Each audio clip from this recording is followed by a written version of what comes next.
যুবক ভাইয়েরা, আল্লাহকে ভয় করুন। ওই ভয়াবহ দিবসের কথা স্মরণ করুন যেদিন আপনার জীবনে সব সুখ ও আনন্দ বিলাসকে ধূলিসাৎ করে দেবে। সেই দিনের কথা স্মরণ করুন যেদিন আপনি হবে নির্জন কবরের একা বাসিন্দা।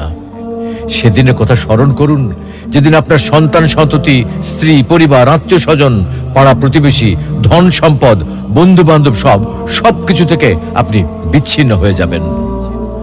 কবরের সংকীর্ণতা ও ঘুটঘুটে অন্ধকারের কথা কি আপনার একবারও মনে পড়ে না? কবরের বিভীষিকাময় ও ভয়ঙ্কর অবস্থা কি আপনার স্মরণ হয় না?